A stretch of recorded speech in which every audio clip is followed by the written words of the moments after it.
Interestingly, a colleague of mine who's done very well, when he gets ultra emotional, like when he feels every part of his body says he should be selling, he buys.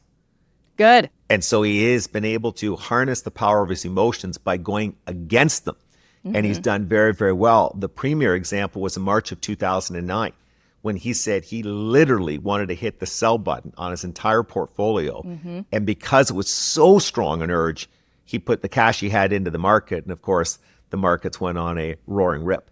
And I think so you can harness it that way. I don't recommend timing the market and trading to most people. But the point is, your emotions guide you to almost the exact wrong thing over and over again. What I've seen, and I've talked about at length with my father, is the people who are best at this don't manage their emotions. They don't let their emotions get involved because they're not paying that much attention.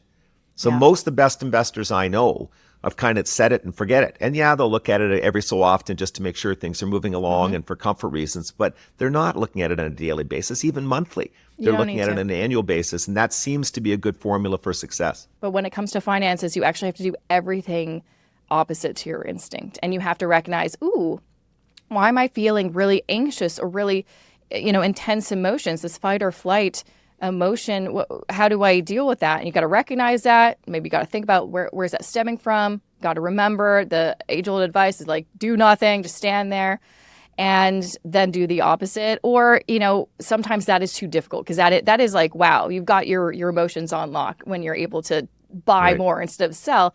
Even just don't touch it. Don't touch it. Don't sell, don't buy, just don't touch it until you can get back into that place of emotional regulation and then more logically and long term again.